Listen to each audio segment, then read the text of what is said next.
Hello? Hello? Hi! Magandang umaga sa Pilipinas. Hello po. Good morning po dito. Ay, wala rin sa Pilipinas to. Good morning. What's your name? Catherine po. Catherine? Opo. Anong spelling ng Catherine mo, ma'am? With the C, with the Kat K? na lang po. K po. Kat na lang, no? Kasi malamang itawag ko sa Kat. K-A-T-H. Tama, no? Opo. So, Kilo Alpha Tango Hotel. Did I spell it out right? Asan ka pong bansa ngayon? Sa US po. You're in the US. Anong state ka? North Carolina po. North Carolina. North Carolina, diyan ka lang. Ilang taon ka na, ma'am? 30. 30 years old. Alright. Kailan ka pa nasa Amerika? Tagal na po. Mga 2012 pa. Matagal na. Sobrang tagal Opo, na. pero No? umuwi 14 naman years po na. ako. Talaga. Ba't ka nandyan? Pinetition po ako ng papa ko. Okay. Marami ka Opo. na ipon? Kakaunti nga. Hindi pwedeng bumakas kahit konti lang. Baka pwede humati naman. Ano ba yan, oh? Di charot lang. Anong ginagawa sa buhay ni Kath? Nag-work po. Anong work mo? Accounting associate po. Okay. Sa isang ano? Medyo kinakabahan ako. Kaya chinichika kita, huwag kang kabahan. May asawa ka na, Kat? Wala pa po. Boyfriend? Engaged lang po. Engage. Aww. Mhm. Yeah. Anong team song nyo? We're the king and queen of hearts. Ganun. Wala. Ano ba yan? Wala man lang, time had been passing time, watching trains go by. Wala kayong team song? Wala pa. Wala. Ano klase? Paano ka na, Pinoy ba yan o hindi? Pinoy. Nonchalant. Gano'ng katagal na kayo engaged?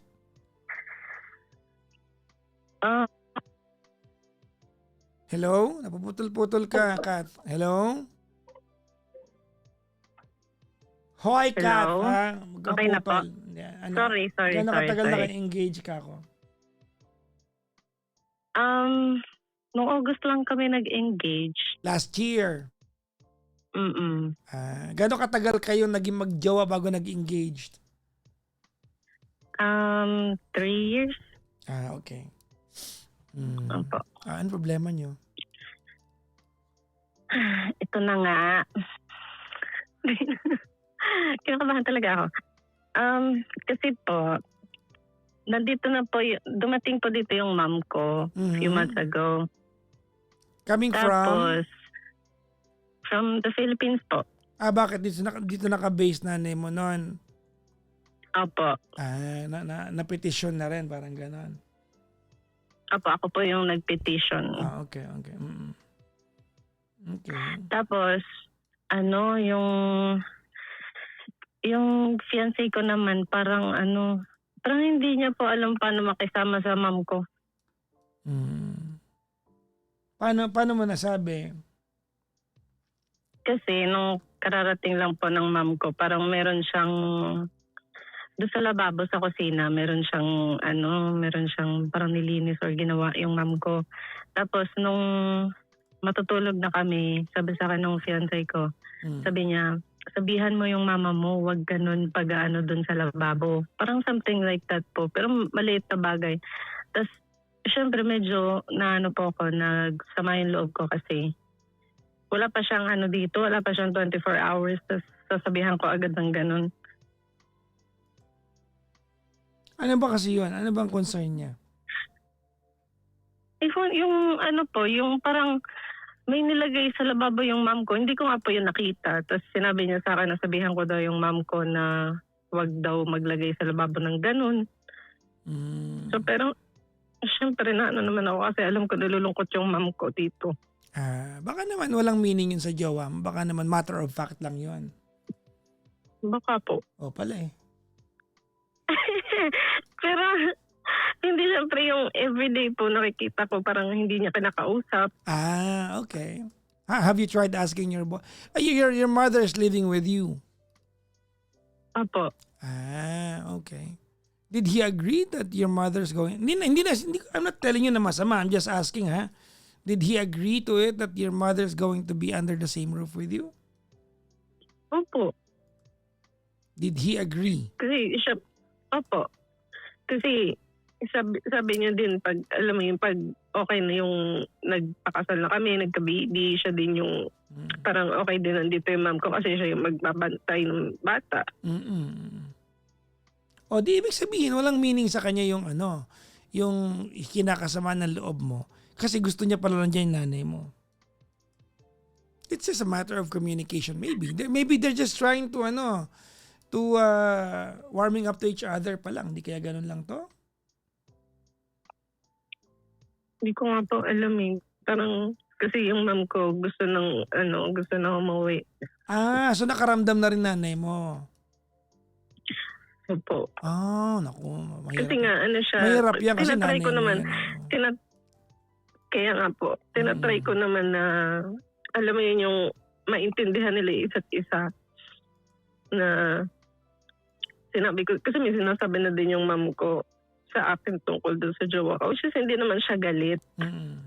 Parang sinasabi niya lang na parang hindi siya sanay sa ganun pakisama.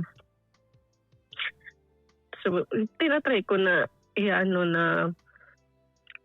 na ganun lang siya, hindi siya. Kasi yung jowa ko po parang hindi siya marunong makipag yung socialize. Tahimik po siyang tao, seryoso, ganyan. Yung jowa mo?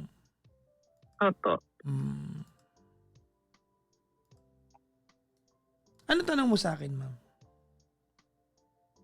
Nick, ano po bang magandang way? Hindi ko din alam. Okay. I have a way I can suggest to you. Okay po.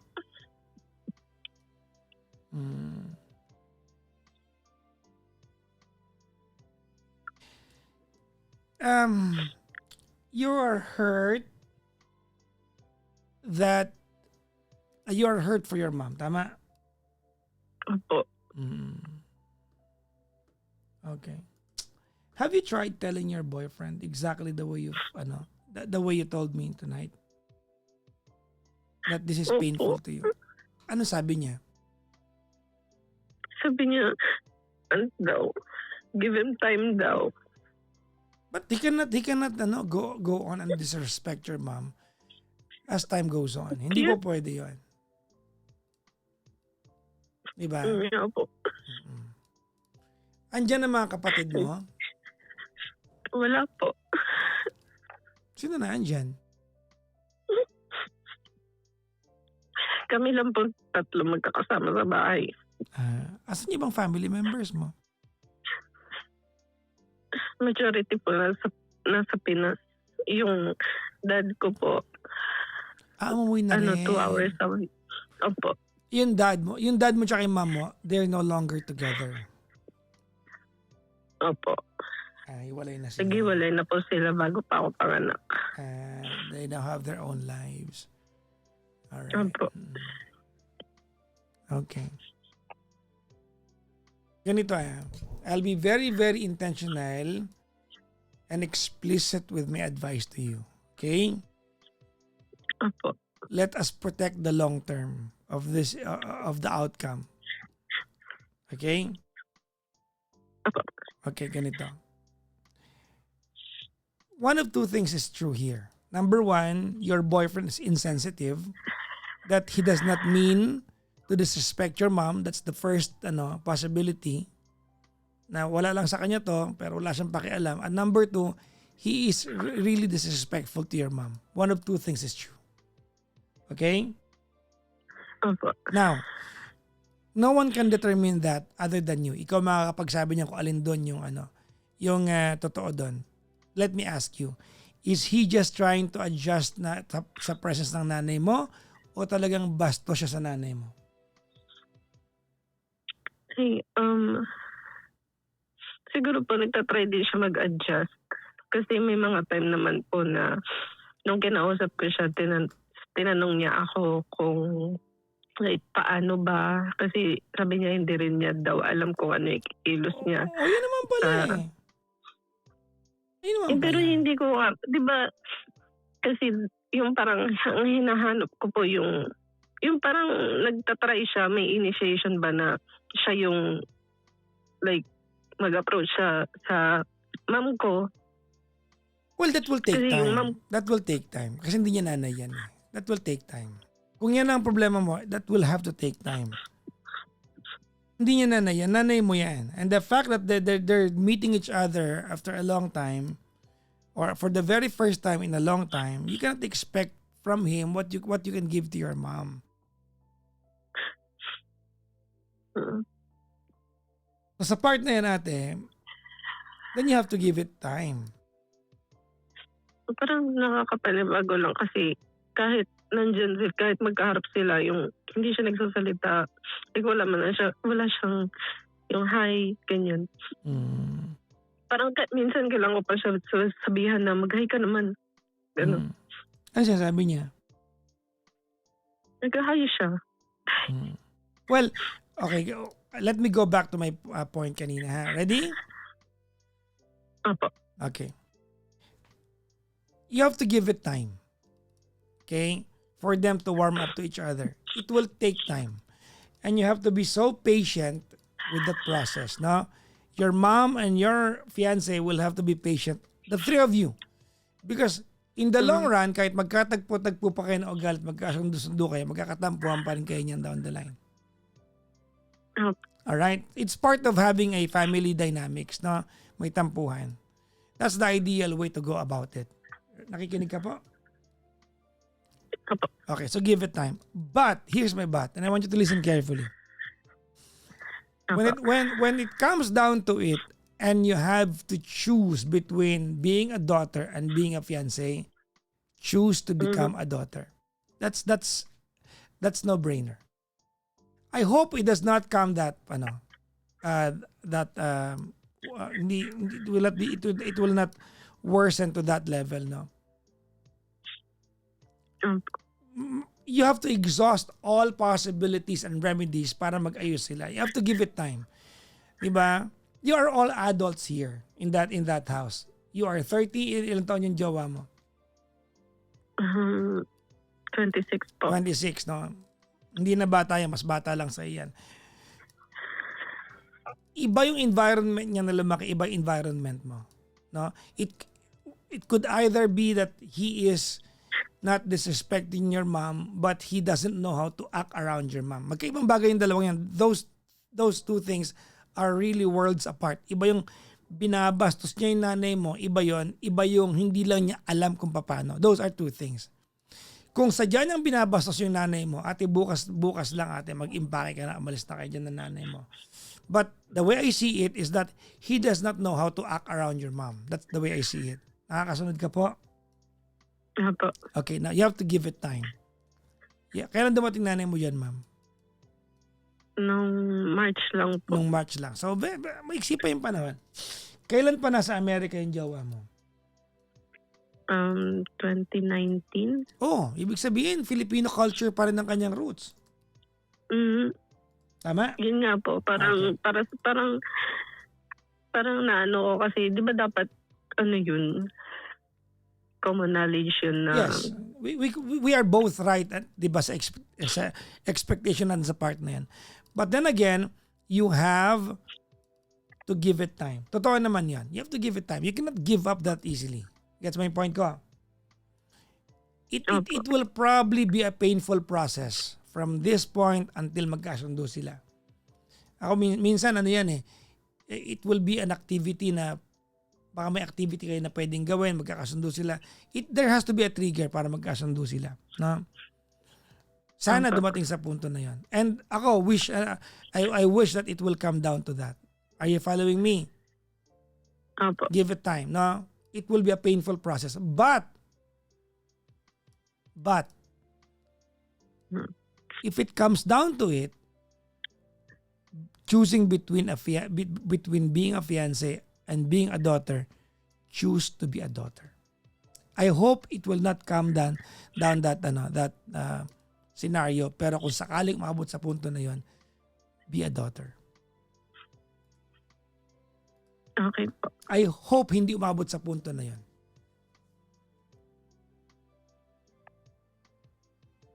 Okay po. Mm. Sana hindi umabot. Sana simpleng ano lang to. Simpleng unfamiliarity, no? Peculiar emotion towards someone that you have not really had any chance to, you know. May mga ganyan tao yung pag sa Yeah. umpisa hindi much ba, no? Until it takes a while. There are really people, Kath, that before you love them, you have to hate them. May mga ganyan tao, ha? Mm. Yung mga ganyan tao, yung people who are yung biktima ng sarili mo ka, yung masarap mabuisit pero mabait pala. Takes a while bago malaman. May ganun eh. Po. Di ba? Kasi po Sorry. yung jowa ko parang, yung tahimik siya, seryoso. Pero pag nagsalita siya parang, alam mo yung parang mabilis siyang makapagbitaw ng salita na minsan nakaka-offend sa iba tapos hindi niya alam, ganun. Yes, may mga ganun. That's immaturity.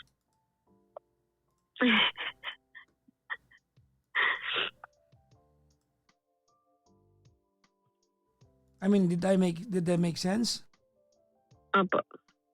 Ulitin ko, ma'am, ha? When it comes down to it, and I hope pag umabot sa punto na yon, right? You choose to Opo. become a daughter. Sana naman hindi umabot sa punto na yon. Sana nga po. Paliwanag mo sa fiancé mo that your mother is still adjusting sa buhay ng Amerika. Opo, naawa lang din po ako sa mom ko kasi yung okay naman po yung buhay niya sa Pinas tapos pinili niyang pumunta dito kasi ilang taon pa lang ako nung pumunta ako dito. Tapos syempre para magkasama kami. Mm. Tapos naiilang siya kumilos sa bahay kasi nga syempre yung kumbaga bahay na namin nahihiya daw siya. May sarili ba siyang kwarto? Opo. Magkatrabaho ba yung nanay mo dyan o sa bahay lang siya? Yun nga po, sa bahay lang. Inaano ko siya na, natakot daw siya magsalita. Ayaw niya mag-English. Well, again, nag-a-adjust. Oo nga po. Ano yan? Matagal na adjustment yan, ma'am?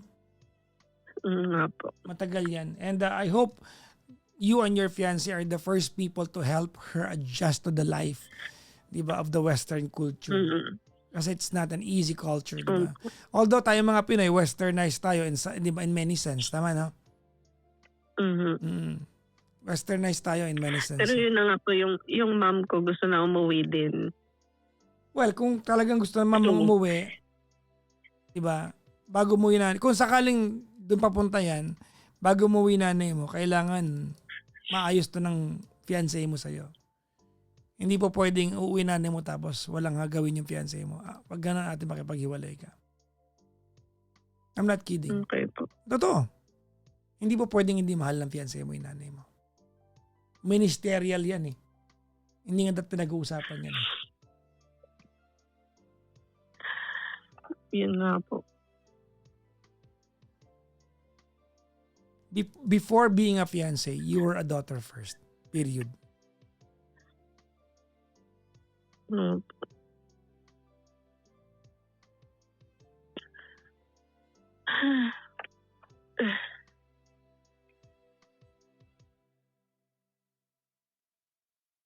I'm sure you'll call me again. Opo. Tingin ka din. I have a feeling that you're going to ask me for another advice. Pero ulitin ko yung pinayo ko sa'yo sa bandang duluhan, that's the worst case scenario. Opo. I hope this is just adjustment for all. If I were you, create some activities that they have no choice but to bond. Like, hindi ko alam kung ano yung pwedeng gawin. No? Kasi mahirap yun, baka maramdaman na nanay mo, kasambahay niyo siya eh. Kaya nga. Diba? Hindi pa pwedeng i-expect ng jowa mo na alam ng nanay mo yung ins and outs, 'di ba? And yung flow ng bahay ninyo kasi bago lang siya diyan eh. Gunggong ba yung jowa mo?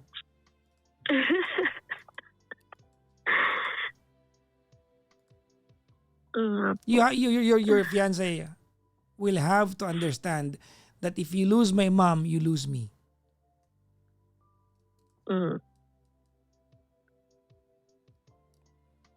Ano yan?